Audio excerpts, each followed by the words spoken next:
diklat khusus untuk menangani warga itu. Nggak ada pelatihan. Tolong nanti dikasih makan. Nah kita coba seperti itu di awal-awal.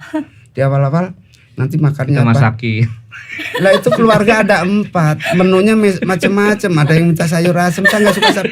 Ya pusing saya udah nasi main Indomie kalau mau ya. Sampai sebegitunya ya Iya. Pak. Ya. Jadi kalau memang ada manfaat yang diterima dari pendistribusian bansos, dia akan seneng kan ya. Tapi begitu ada berita bansos turun, bahkan sekarang kalau mau ada nanya, kita udah beberapa kali ngadain, terus orang masih mangker nggak mau vaksin, tiba-tiba sekarang nanyain vaksin, saya suruh suntik mati aja, gitu. Kesel kan udah berkali-kali ngadain di depan mata gitu. 27 kali, 28. Halo guys, masih bersama saya Novi Anggriani dalam Nadi Podcast.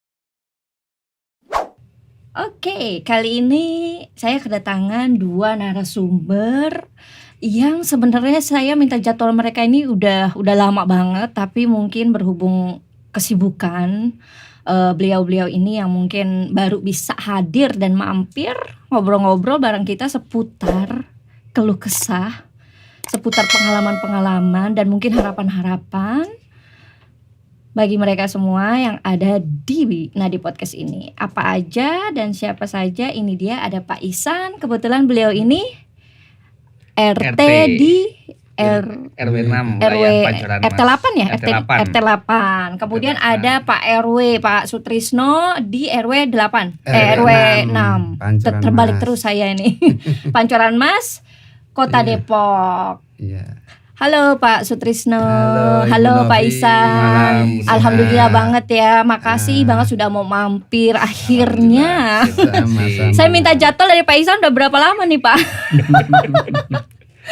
Gimana aktivitas mengurus warga belakangan ini sudah mulai lumayan agak bisa nafas ya? Agak neven. Iya, secara pekerjaan memang agak banyak, tapi walaupun sekarang secara fisik memang karena kita penyelenggaraan vaksin, tapi pekerjaan fisik tapi bisa lebih enjoy ketimbang non fisik yang sifatnya kita harus mikir pada saat jam 2-3 malam orang pasien butuh gas, butuh oksigen, butuh ambulan, terus ini banyak itu yang non fisik, akhirnya kita terkuras pikiran di seperti itu, pikiran kekhawatiran, bahkan kita kurang tidur, badan gak enak, sudah ngerasa was-was juga gitu ya. Nah kalau kemarin beberapa kali mengadakan vaksin itu memang sifatnya fisik tapi istirahat selesai gitu ya. Jadi macam-macam masalah yang dengan ada COVID memang semua kan nggak terencana ini kita kan ya. Benar. Semua kegiatan nggak terencana, jadi keputusan yang diambil pun tidak terencanakan, hanya kita mencari-cari ya yang kita bisa kira-kira pas baik untuk masyarakat itu aja. Oke, berarti untuk periode ini setelah COVID gelombang kedua kemarin nih Pak, yang parah sekali gitu ya, yang mungkin menguras tenaga petugas lingkungan dan pikiran ya kan, dan mungkin juga uang dan juga uang gitu ya. Bagaimana supaya situasi di wilayahnya itu kondusif kan, seperti itu ya Pak ya. Berarti setelah itu pemikiran dan kerjaannya untuk warga adalah bagaimana warga bisa cepat divaksin gitu ya Pak ya. Betul. Terkait ini saya dengar Bapak RW 06 ini mengadakan vaksin mandiri. Betul, ya di samping mandiri juga ada memang yang free, kita hanya menyediakan fasilitas. Oh gitu. Ya. Itu bisa dijelaskan nggak sih Pak, bagaimana sih vaksin mandiri itu? Ya itu jadi berangkat kita sebagai pengurus seperti Pak RT, ya tanggung jawab kita kepada warga. Gimana kan kita targetnya itu warga itu bisa pinter dan sehat. Itu modal utama menurut saya tuh, sehat dan pinter. Nah bagaimana pinter kalau badan gak sehat, dan gimana mau sehat? Terus kita masih pola-pola tradisi. Akhirnya berbagai upaya memang di saya itu untuk kegiatan ke dalam ke bawah, biarlah Pak RT yang ngurus keluarganya. Kita nyari hubungan keluar untuk masyarakat juga. Saya yang jadi berbagai upaya untuk penyelenggaraan vaksin. Memang di awal-awal itu kita belajar dari yang sudah menyelenggarakan luar biasa ya, harus sekian juta, harus sekian puluh juta, bahkan dan persiapan bahkan ada sebulan. Persiapan mau menyelenggarakan vaksin sebulan itu saya ingat. Nggak nyampe ya sebulan. Iya, ada kita sebelum mau menyelenggarakan suruh tadi banding dulu anak-anak yang mau nginput. Iya. Saya melibatkan Karang Taruna input data, kita bawa ke salah satu tempat vaksin di Depok Lama itu di Jalan Pemuda, luar biasa ramenya, kemudian ada segala macam. Terus saya tanya persiapannya berapa lama? 1 bulan, biayanya berapa? 25 juta. Deng. Nah kan gitu. Nah saya dikasih waktu itu hari Rabu menjelang sore, Pak mau adain vaksin nggak? Kapan Pak? Hari Jumat. Ini hari Rabu. 2 hari doang. Jumat. Nah besoknya itu harusnya kita concern dengan persiapan, tapi keserap waktunya buat karena waktu itu sebelum kita mau mengadakan sendiri itu kerjasama dengan Polsek ya, kan nih kalau runutannya sebelum vaksin ini, selama ada pandemi pemerintah kan bentuk namanya siaga COVID Ya, tiap siaga RW. Siaga. Alhamdulillah di saya di rumah itu terpilih jadi namanya Kampung Tangguh Jaya. Tangguh Jaya. Yang RW 06. yang diinisiasi oleh Polri. Nah itu satu kelurahan satu tempat. Nah alhamdulillah itu ada penguatan dari Polri itu. Jadi beliau pada saat PCR belum mengadakan di rumah PCR kerjasama dengan Puskesmas. Nah mengenai COVID yang vaksin yang tadi itu, sebelum kita diminta untuk menyelenggarakan, kemudian LPM juga akan menyelenggarakan saat itu. Formulir sudah beredar breng. Sementara kita mau menyelenggarakan sendiri. Nah ini formulir yang kita sebarkan kuota sesuai yang diminta, nanti double enggak? Nanti di hari Kamis itu kita hanya sibuk masalah formulir, sementara persiapan untuk besok sendiri itu kita enggak. Belum kesana ya. Akhirnya baru malam. Apa aja sih yang harus disiapin? Layoutnya sebelah kita dungu nih. Jadi Pak polisi itu yang ngatur, udah kita ikutin aja ya. Seperti harus SOP-nya harus ada ambulan segala macam. Nyari ambulan walaupun cuma dipajang, menjaga-jaga. Nah itu. Nah mengenai biaya, memang tidak ada biaya ya Bu ya, tidak ada biaya karena kok vaksin udah jelas gratis. Yang di situ ada nakes yang terlibat, ada tenaga inputor yang harus berbayar, tapi itu sudah terbantu oleh Polri. Kalau kita hanya menyediakan tempat dan warga, ya sedikit apalah gitu ya. Nah untuk warga ya tentunya kita komunikasikan dengan Pak RT. Ini modal jatah berapa? 250. Karena RT-nya 8 kita kasih 25 kan 200, sisanya nanti yang on the spot lah siapa yang mau datang gitu. Nah dari situ berjalan, alhamdulillah berjalan. Kemudian di awal vaksin kita tanggal 13 Agustus. 11 Agustus itu penyelenggaraan pertama. Oh iya ternyata enggak se apa yang dibayangin sebelumnya, karena beberapa titik memang angkanya fantastik ya, dan kita nggak akan mampu gitu. Nah kedua menyelenggarakan lagi, udah. Jadi secara sampai sekian puluh kali menyelenggarakan, kami tidak banyak mengeluarkan biaya. Yang penting kita mau sebetulnya. Oh gitu. Yang penting kita mau. Kemudian di saat ada sampai 10 hari pertama itu berturut-turut kan Bu ya. Sayang waktu keduanya itu nggak ngikutin jadwal yang misalnya 10 hari tanggal 1 sampai 10 nih. Idealnya 3 bulan berikutnya. 1 bulan atau 28 hari di periode itu mungkin bagus. Nah karena ini diselenggarakannya malah belum masuk waktu, akhirnya itu tetap terselenggara, jadi hampir 2 bulan itu 20 kali. Nah pas yang masuk jatuh kedua kan si Polri nggak nyelenggarain di tempat lain. Saya berarti punya utang nih sama warga yang untuk yang kedua. Ya nyari lagi, dapatlah bidan dengan Ikatan Bidan Indonesia, tersenggalalah 3 hari berturut-turut. Gitu. Jadi seperti itu. Jadi kalau di total jenderal itu udah 27 kali. Dan kalau boleh saya sombong kalau arisan atau apa, kalau ada anggota dewan menyelenggarakan 5 sampai 7 juta sekali penyelenggaraan. Wah RW 6 kaya raya, kali 7 juta. Iya kaya raya. Iya, dan Terus ya memang kalau yang lain tuh mungkin punya kepentingan ya, punya kepentingan politik, kepentingan bisnis segala macam. Saya nggak punya kepentingan apa-apa, makanya vaksin ya apa adanya seperti ini. Yang penting vaksinnya sama, yang penting sehat gitu. Seperti itu Bu Novi. Oke, Pak RT terkait vaksin, kan kita tahu di awal-awal banyak sekali warga yang nggak mau divaksin. Nah itu bagaimana mensosialisasikan dan membujuk warga? Karena kan karakter warga ini kan macem-macem, ya kan? Itu bagaimana Pak RT? Jadi ya di kami sih memang tetap nggak ada pemaksaan untuk warga melaksanakan vaksin. Memang kami kasih pengertian kembali. Ya kembali. Ya itu yang sulit ya, kita pengertian itu door to door Bu, jadi nggak bisa dia lewat grup atau gimana, kita nggak bisa. Jadi ada warga yang emang nggak mau ya kita coba deketin, sharing gitu kan. Ya kembali lagi ya saya kasih penjabaran, vaksin ini bukan untuk pribadi, untuk keluarga juga kan.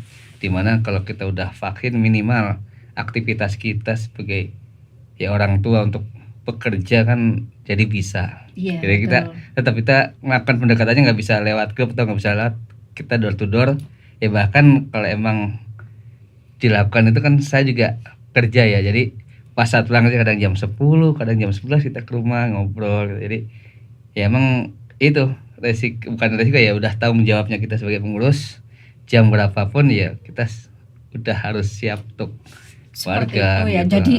Jadi guys, memang petugas lingkungan yang benar-benar berhadapan dengan warga ini sebenarnya kerjaannya ini rumit dan banyak ya Pak RW ya, Pak RT ya. Kemudian Pak, kemarin terkait gelombang kedua ini kan banyak sekali ya, mungkin dari warga Pak Ihsan dan Pak Sutrisno ini banyak yang terkena, karena di lingkungan saya juga banyak sekali, sampai 48 di komplek ini yang kena pada saat itu.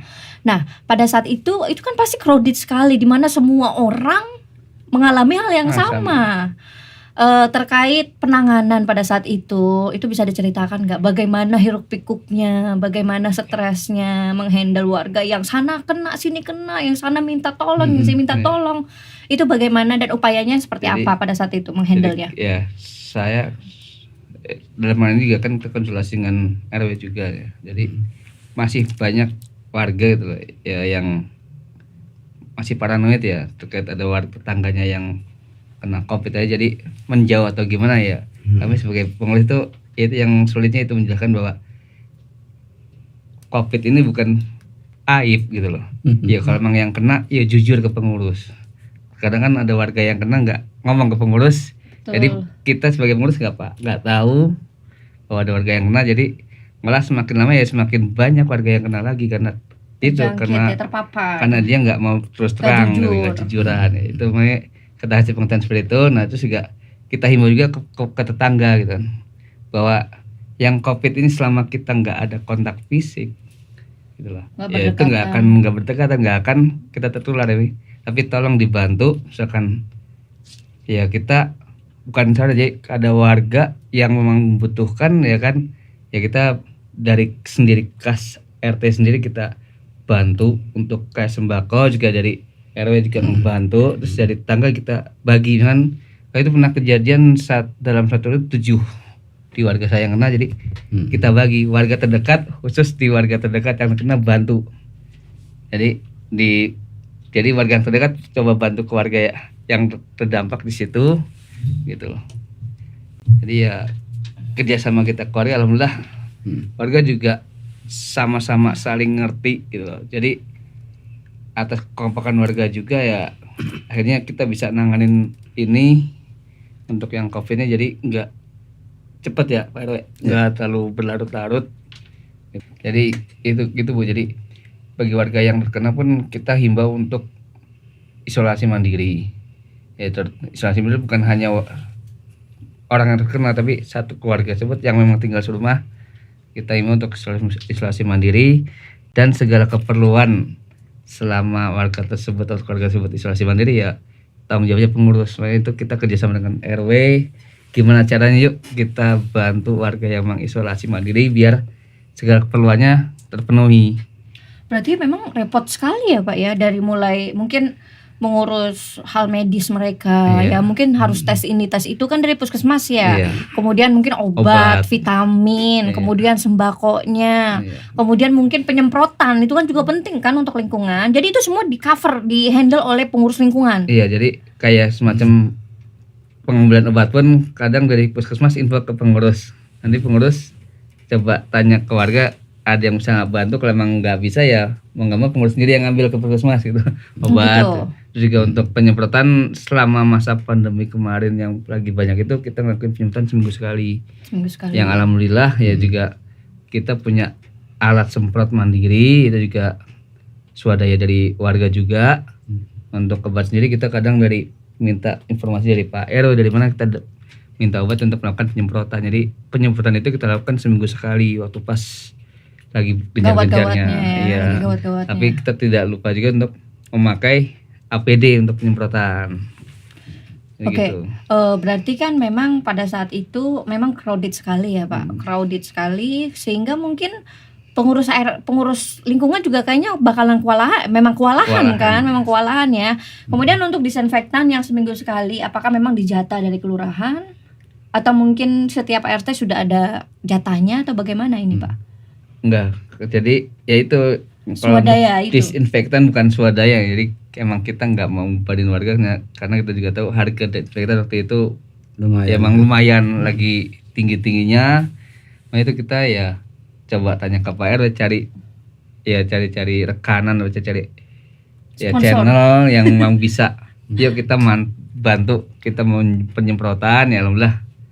Ya walaupun agak telat dapatlah obat desinfektan itu loh.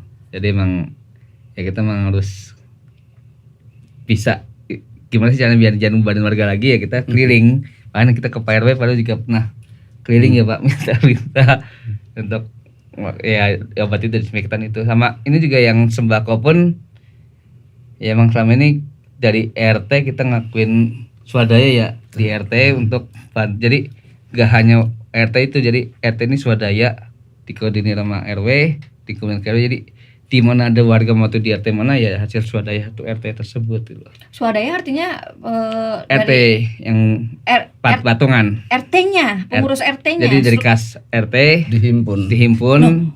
Wah, berat juga ya Pak Gitu, ya. jadi- Saya pikir dari swadaya warga mungkin berapa sumbangan-sumbangan. Enggak ada. Loh, berarti itu kan banyak sekali tuh Pak. Heeh. Apakah mampu, apakah kas RT ini mampu mengcover dari awal perjalanan sampai ke akhir? Dan ini seandainya tidak, bagaimana solusinya pada saat itu sehingga semua bisa diberikan sembako? Maksudnya semua artinya yang mungkin yang warga Yang- isoman, ya, yang yang isoman. seperti itu. Itu bagaimana itu Pak RT? Jadi kita nih masyarakat juga supaya kita tuh paham bagaimana perjuangan petugas lingkungan Iya. pada saat pandemi yang memang nggak kelar-kelar ini gitu loh.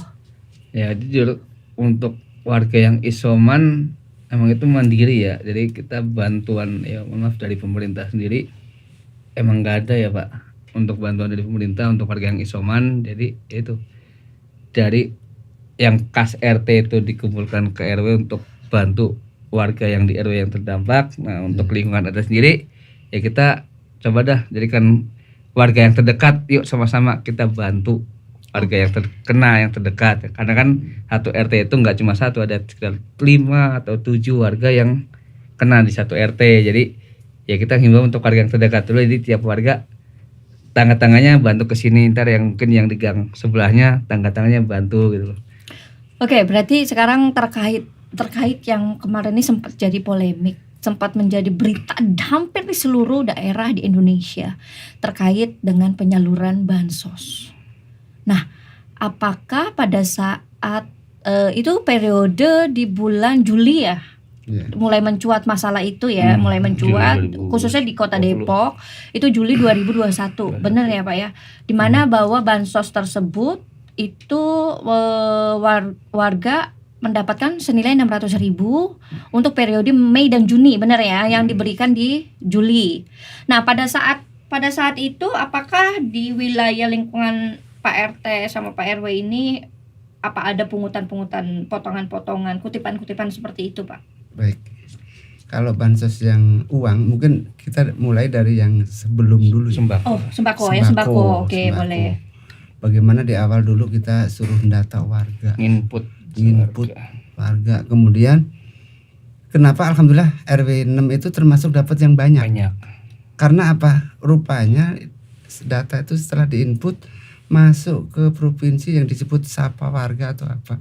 Bahwa status data yang kita input itu statusnya belum terverifikasi semua. Berarti kewajiban kita nih yang dikasih akun bisa masuk ke aplikasi itu harus memverifikasi satu persatu. Jadi 500 sekian warga itu nggak ada yang terverifikasi satupun. Berarti penghasilan berapa, layak nggak dapat bantuan, alasannya apa. Nah itu harus dijawab satu-satu. Bahkan sampai jam 3 pagi itu. Kita nginput. Nah apa itu sebabnya sehingga dapat banyak ya walau alam. Nah kedua, jumlah warga yang kita data sekian itu ada kekhawatiran nanti turun semua apa enggak gitu ya. Kalau enggak nanti kan warga kasihan nanya Pak RT. Dikena ya, digeruber ya. Jadi kita mulai main mata nih warga kita yang kira-kira biasa memberikan santunan pada saat lebaran atau apa. Kita lirik, oh dia udah punya stok beras nih. Saya rengek, saya minta. Nilainya lumayan. Jadi kalau secara angka dari pemerintah itu turun, pertama stimulan itu pertama 3 juta. Kemudian yang kedua 2 juta, yang ketiga 1 juta. Total 6 juta itu untuk keperluan ya terkait Covid ya. Tapi waktu itu diminta LPG itu LPG-nya 23 juta. Jadi selisihnya ya swadaya masyarakat. Nah itu seperti itu. Saya khawatir yang kita ajukan misalnya 400 warga misalnya turun hanya 300. Nih yang 100 gimana? Akhirnya ya itu yang biasa ngasih sembako buat warga, yang ntar saya yang ngasih deh. Saya juga apa adanya ceritakan seperti itu. Akhirnya alhamdulillah dapatnya banyak sehingga yang alokasi untuk nambal itu nggak terpakai lama-lama ya untuk lumbung. Nah kaitan ke warga yang isoman tadi, kita pendekatannya dengan sembako ternyata.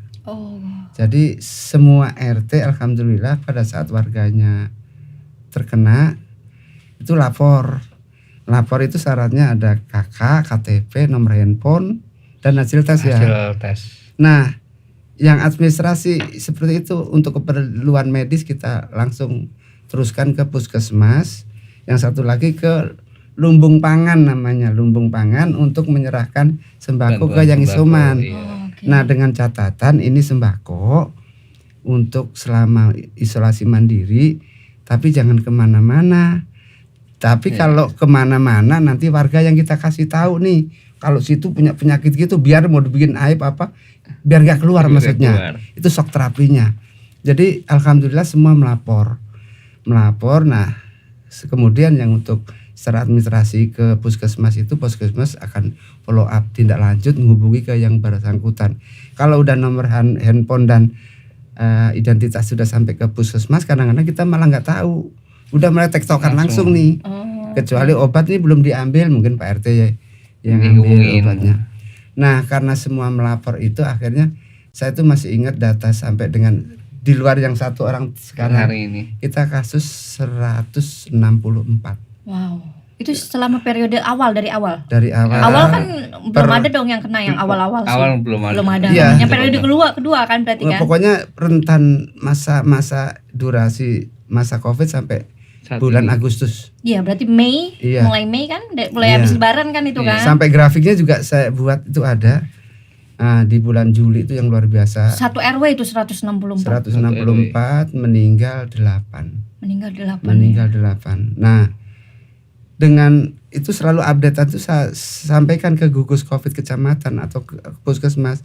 Jadi kalau nggak melapor pun puskesmas yang ngasih informasi ke kita, Pak ini tolong dimasukin. Tadinya bapaknya kita laporin, ternyata kan keluarga yang harus dites juga ya.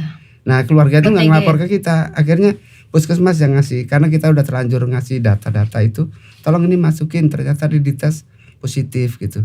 Jadi tektokan bahkan sampai jam 12 malam. Alhamdulillah kalau puskesmas saat-saat sebelum gelombang tinggi itu masih bagus responnya. Tapi kalau pada saat rame yang diurusin satu kecamatan Ya kalaupun error dikit ya maklum banget, orang saya aja satu RW kadang-kadang pusing.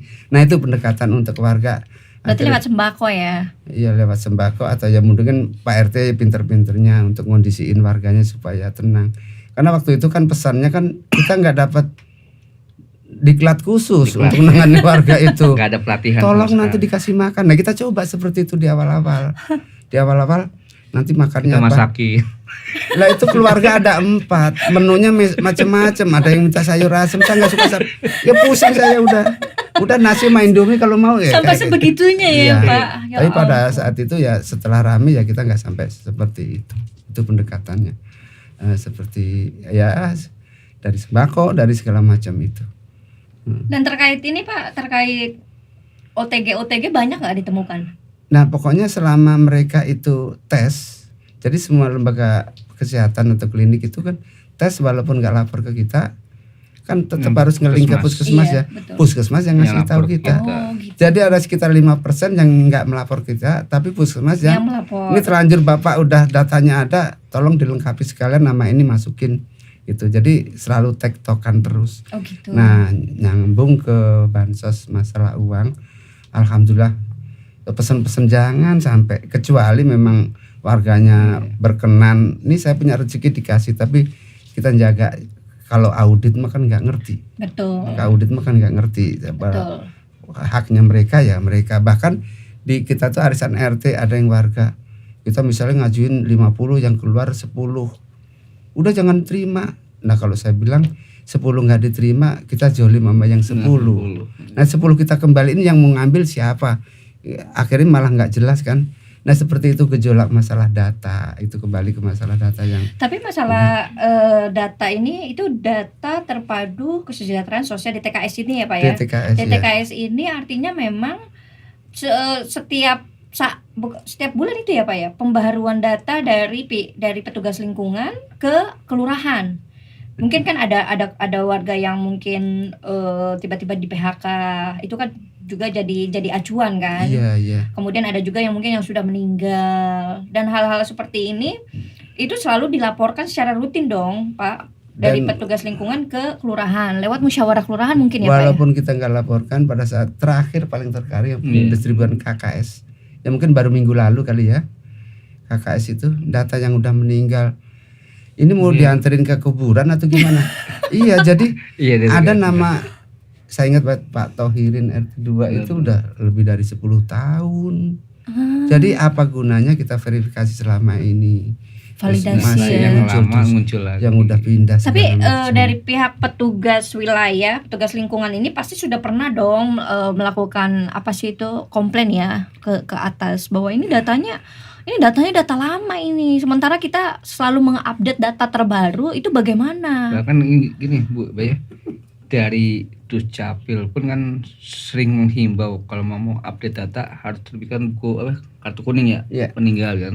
Sampai kita himbau keluarga, jika ada keluarganya yang meninggal, tolong diteruskan, lanjutkan sampai terbit kartu kuning, kartu kematian. Jadi dicoret ya. Dicoret, jadi kan harusnya kan kalau udah terbit kartu kuning harusnya di Dukcapil udah dicoret.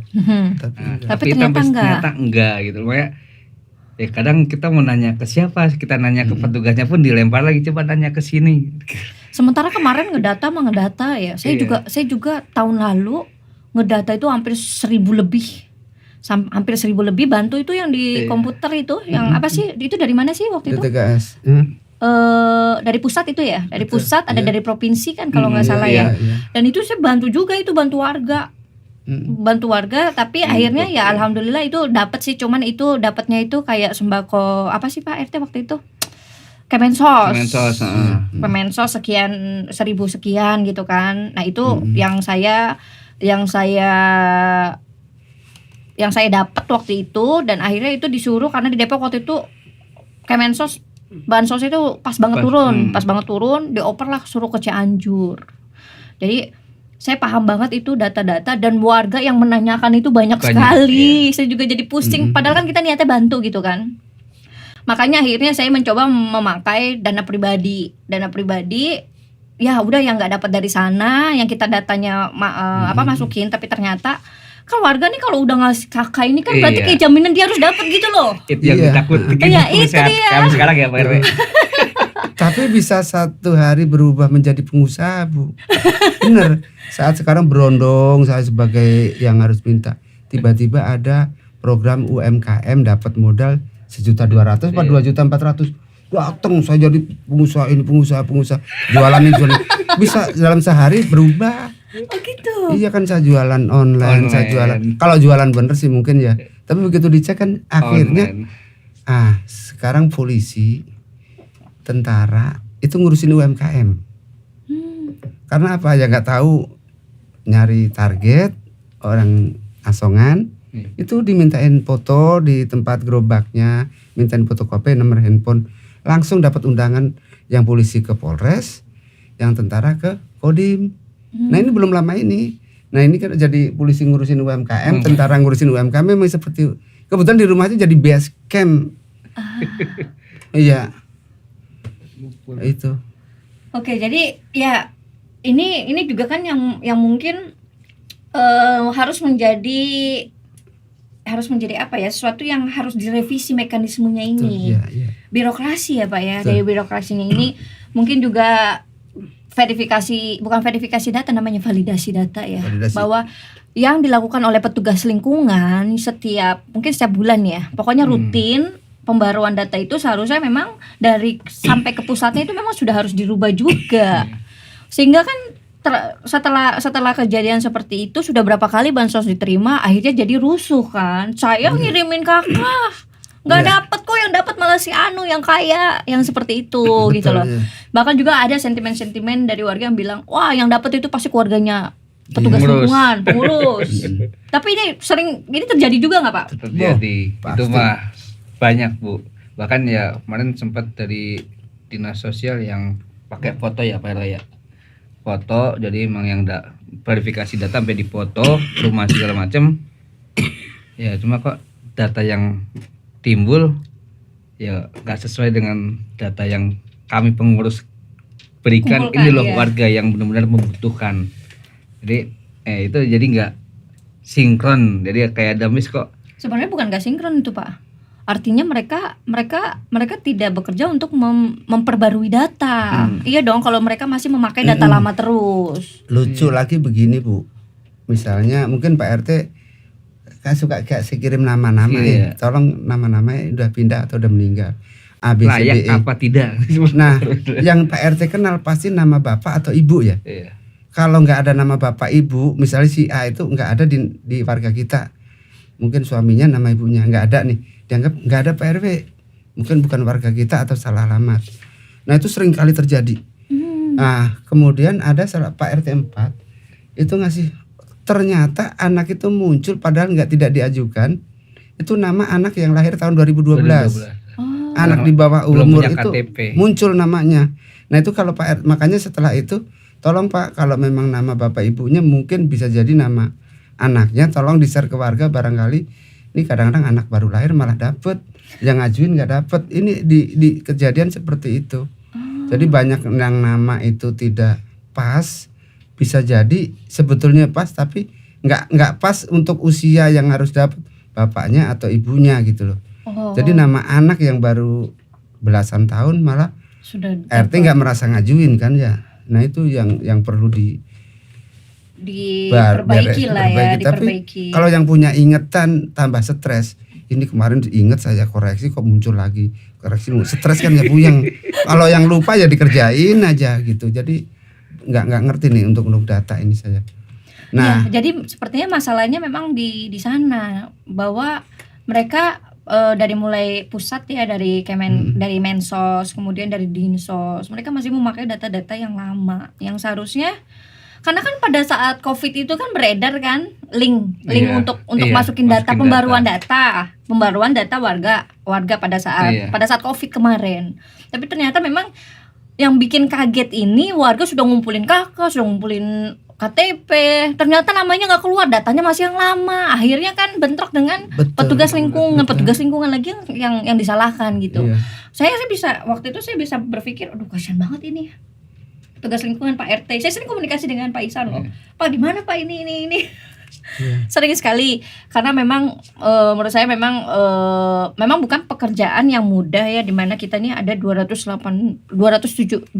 juta ya, 260 juta warga, dan pandemi ini seperti yang Pak Sutrisno bilang tadi, kita belum siap dan memang tidak pernah siap. Nggak terprogram. Iya, jadi memang apapun tindakan yang dilakukan itu jadi ya spontanitas, karena memang kita tidak diajarkan bahwa nanti itu akan ada pandemi seperti ini, dan ini mungkin jadi pembelajaran sih buat kita. Dan ini akan tercatat di sejarah bangsa kita ini, Pak. Mungkin nanti sekian 100 tahun kemudian akan ada lagi pandemi, mereka pun ngalamin hal yang sama.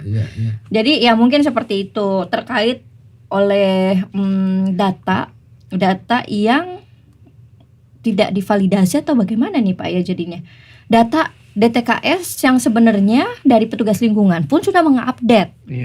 Tapi memang dari pusat dari atasnya itu yang tidak mengupdate. Jadi seperti itu ya. Jadi hal-hal ini menimbulkan masalah yang lumayan ini juga loh. Berapa bulan itu kan kita masalahnya cuman bansos yang dapat orang kaya, bansos yang dapat keluarganya dari Pak RT atau Pak RW itu pasti dapat. Kita yang susah, yang nggak bisa makan, yang PHK, yang nggak bisa bayar listrik nggak dapat, kayak seperti itu ya Pak ya. Seperti itu. Jadi mungkin nanti harapannya sih ya, kita sih nggak berharap akan ada pandemi lagi, tapi setidaknya mungkin kerjasama yang sinergisitasnya itu memang benar-benar harus tercipta dari bawah, dari petugas lingkungan yang paling dasar sampai yang ke atas. Karena kalau udah di atas nih Pak, mereka kan nggak paham, mereka tidak melihat realitas. Makanya kan Bu Risma waktu itu sempat bilang, tolong nanti kalau ada apa-apa terkait bansos laporkan ke kami. Karena kan nggak mungkin juga Bu Risma turun ke setiap wilayah. Jadi memang butuh koordinasi. Butuh koordinasi. Nah, balik lagi terkait masalah kutipan-kutipan itu Pak. Tadi kan kalau di RW Bapak, di RT Pak Ihsan itu kan memang alhamdulillah tidak ada ya, tidak ada. Tapi bagaimana pendapat Pak Ihsan sebagai ketua RT dan pendapat Pak Sutrisno terkait masalah kutipan-kutipan yang marak terjadi juga di Kota Depok, bahkan sampai masuk ke ranah hukum. Walaupun tidak diputuskan tidak pidana itu ya. Itu kasus yang di Curug atau Beji ya? Beji. Di Beji ya. Yang buat mobil. Ya, yang buat mobil ambulan ya. Nah, ini bagaimana? Kenapa kok bisa akhirnya mereka mengutip uang dari bansos yang warga dapat gitu loh. Kira-kira masalahnya di mana nih Pak? Mungkin kalau dari dasar balik lagi ke data. Sebelum masuk ke situ, dari data itu akhirnya kan nggak pas sasarannya, tidak tepat sasaran seperti pola gubernur sampaikan bahwa pintu penerimaan bansos ada 9 gitu kan. Kalau yang udah dapat yang pintu 1, pintu 2 nggak dapat. Kalau udah dapat pintu 2, pintu 3 nggak dapat. Kadang-kadang satu keluarga 2 orang dua-duanya dapat. Ini dapat ya. yang dapat. Bisa jadi orang yang seperti itu ada ada kesenjangan atau apa, bahkan yang seharusnya nggak dapat karena kemampuan cukup tapi dapat. Sementara yang butuh banget nggak dapat misalnya. Nah, terkait pungutan itu ya mungkin caranya yang nggak mungkin menentukan nilai rupiahnya, harus bayar. Makanya benar kalau waktu itu di media disebut jangan mengkondisikan sebelum menerima bantuan. Terus saya kepikir mengkondisikan apa? Oh, berarti udah menggiring warga yang mau dapat untuk memberikan sesuatu kepada pengurus atau apa. Kalau mungkin ya saya sih nggak merekomendasikan sama sekali. Mungkin Pak RT juga tahu bagaimana penyaluran di RW 6 itu, jangan sampai, karena kita tahu itu nanti auditnya akan bergerak kan, jangan sampai gitu. Tapi kalaupun mungkin himbauan ke warga ya, kalau memang saudara kita yang butuh tolong, mungkin ya itu terserah aja, kita juga tutup mata ya seperti itu. Tapi di saya itu yaitu menjadi shelter aja pada saat barang sampai atau uang. Kalau uang itu juga kan yang mendistribusikan ya pos ya. PT Pos ya. PT Pos itu pun kalau PT Pos Gojek ya. Gojek. Nah, itu pun langsung yang bersangkutan, dan situ yang mereka dapat. Bahkan Pak pengurus RT ya udah malah nggak ikut lah, paling hanya main ikut ngopi tapi nggak terlibat karena udah yang bersangkutan lagi. Apalagi Pak RT-nya ada terus mintain, ya nggak saya lihat itu Pak RT-nya malah nggak ada gitu. Jadi warga langsung yang menerima sesuai nama yang ada di situ gitu. Oh, berarti prosesnya pada saat itu sampai ada kutipan itu bagaimana ya Pak ya? Kan PT Pos nih, PT Pos Iya. datang ke wilayah, Iya, mereka mendistribusikan Betul. dari orang-orang yang berhak menerima Betul, bansos iya. yang terdata gitu iya, ya. iya. Tapi kemudian pihak lingkungan pasti mendampingi dong. Ada yang mendampingi, ada Mereka yang nggak. memberikannya door to door atau dikumpulkan Enggak. dalam satu titik? Dulu dikumpulkan di tempat saya nih. Oh. Saya memberikan nama ke Pak RT nyampaikan ke warga bahwa tanggal sekian, jam sekian datang ke Pak RW untuk ngambil bansos. Nah, saya Pak RT menyampaikan informasi ke warga, saya hanya memfasilitasi tempat. Oh gitu. Nah, untuk distribusi dari pihak pos maupun rekanannya ke warga itu yang bersangkutan karena dia harus menunjukkan KK atau KTP dan dipoto. Nah, tapi kalau seperti ada kutipan seperti itu saya belum melihat seperti itu gimana caranya gitulah. Ya bingung ya Pak ya. Iya. Kecuali PT Pos hadir tapi tetap yang mengeksekusi itu petugas lingkungan, lingkungan. misalnya Enggak. RT gitu. Oh enggak ya. Langsung. Jadi petugas lingkungan nggak diserahkan duitnya, dia memang yang menyerahkan duitnya langsung petugasnya. Jadi Jadi petugas petugas pos lingkungan itu ya. hanya Iya. menyiapkan fasilitas kayak lokasi atau bangku untuk warga saat penerima bantuan tersebut. Bingung juga berarti ya Salah Pak. nomor aja ditolak ya. Iya. Berarti bagaimana itu? Apa setelahnya mungkin ya? Nah, itu dia mungkin saya tarik garis yang tadi itu mengkondisikan sebelum dapat distribusi dikumpulin. Oh Iya. iya. Nanti kamu bayar ya atau mungkin seperti itu. Bisa jadi Oh mungkin itu. seperti itu ya, benar ya. Kalau di tempat saya tuh pernah bukan ngutip ya, jadi pas lagi kita nggak ada sembako ya Pak, pas ada bantuan tuh ya kita himbau bagi warga yang menerima ya seikhlasnya gitu. Kita pernah yang hanya itu duit tersebut ya kita serahkan karena untuk sembako kita pernah, tapi seikhlasnya, jadi nggak ada patokan berapa ya berapa. Kadang ada yang ngambil nggak ngasih, nggak masalah. Emang itu kita hanya baca ya kalau mau ngasih ya bantu ya silahkan, karena bukan buat pengurus ya.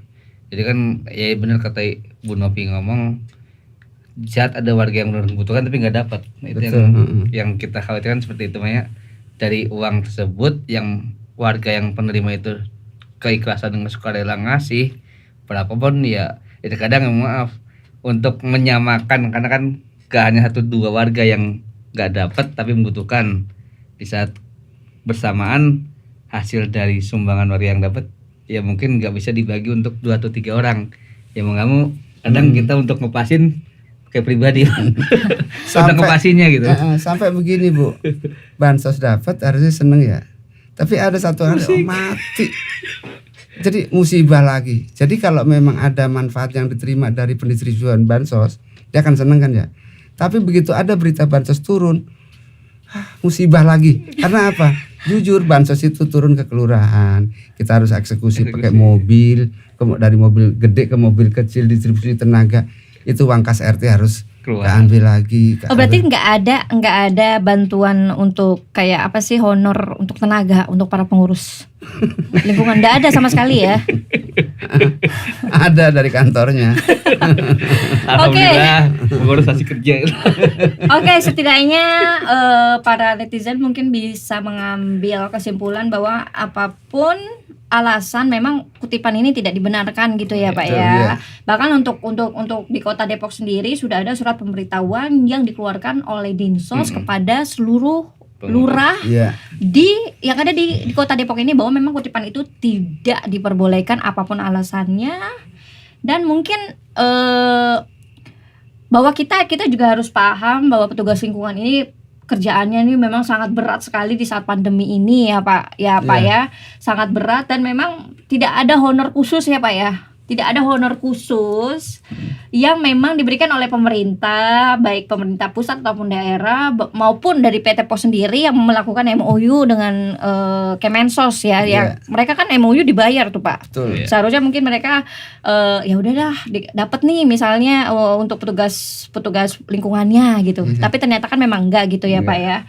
Dan mungkin banyak kesalahpahaman dari warga termasuk saya sendiri terhadap petugas lingkungan selama ini, bahwa akhirnya ini bisa mereka ceritakan gitu. Ini bisa mereka ceritakan keluh kesah mereka, apa yang membuat pekerjaan mereka berhadapan langsung dengan warga ini jadi begitu berat dan begitu begitu Rumit.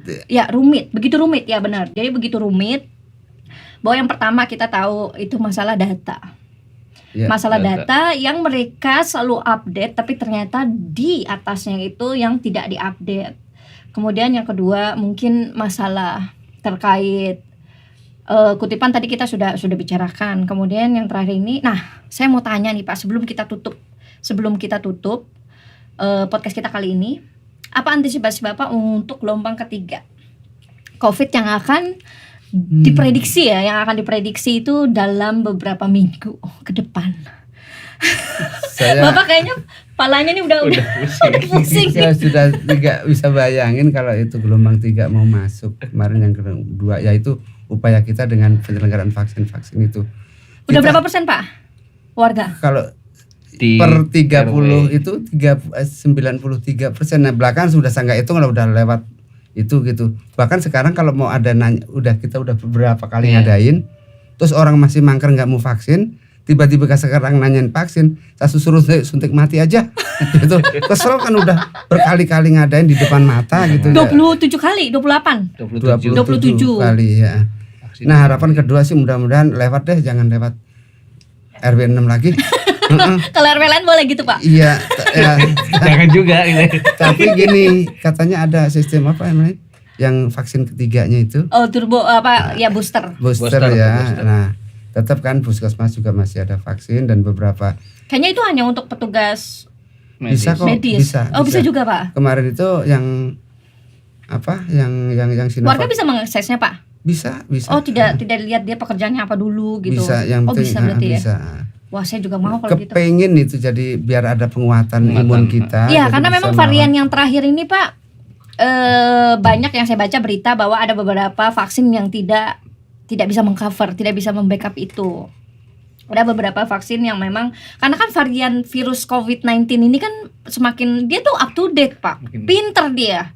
Seperti handphone aja keluaran 1, keluaran 2, keluaran 3 gitu. Dia mengikuti perkembangan. Itulah hebatnya virus. Makanya kenapa ya semoga untuk gelombang ketiga ini kayaknya harapan seluruh manusia di dunia ini. Semoga gelombang ketiga ini kita bisa redam dan akhirnya kita bebas dari COVID-19. Karena memang kan untuk herd immunity ya, untuk herd immunity itu kan tercipta apabila memang yang tervaksin sudah 80% atau bisa ditempuh dengan orang-orang harus terkena sebanyak 80%, harus terpapar gitu. Jadi kan kalau secara nasional yang saya tahu itu sekitar berapa ya? Sudah 40%, 50% mungkin. Enggak, 50% yang sudah tervaksin itu mungkin update bulan lalu kalau nggak salah. Ya semoga aja pemerintah bisa mengejar bahwa persiapan kita untuk gelombang ketiga COVID ini dengan cara masyarakat Indonesia yang sudah tervaksin di atas 70%, sehingga mungkin efeknya tidak seperti tidak lebih hebat dari yang kemarin. Karena memang prediksinya lebih parah Pak dari gelombang kedua.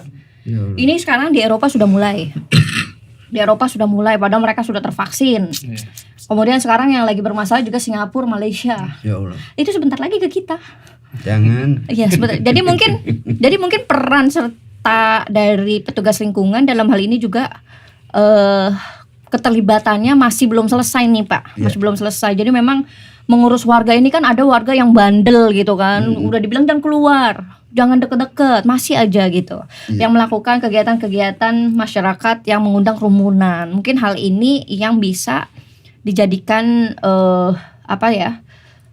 untuk petugas lingkungan ini lebih waspada. Jadi saya rasa itu aja. Semoga para netizen benar-benar bisa mengambil hikmah dan bisa menilai dari dua kacamata berbeda bahwa petugas lingkungan itu mereka memiliki tugas, mereka memiliki tanggung jawab yang sangat besar untuk warganya. Jadi bagi kita warga masyarakat, seharusnya kita harus selalu mendengar apa yang memang telah digariskan ya oleh petugas lingkungan. Misalnya, jangan adakan kegiatan yang mengundang kerumunan. Jadi kita harus ikuti itu karena itu untuk kebaikan bersama. Jadi saya rasa itu aja. Terima kasih Pak Sutrisno, terima kasih Pak Ihsan kedatangannya. Semoga Sama-sama. podcast kita kali ini bermanfaat. Amin. Semoga bisa dijadikan pelajaran untuk para netizen sebagai warga masyarakat gitu. Saya rasa itu aja podcast kali ini. Terima kasih Pak Sutrisno ya, Pak Terima Ihsan. kasih. Oke, guys, saya rasa sekian dulu. Masih bersama saya Novi Anggiani. Saya akan tutup podcast kali ini bersama Pak Sutrisno dan Pak Ihsan. Wassalamualaikum warahmatullahi wabarakatuh.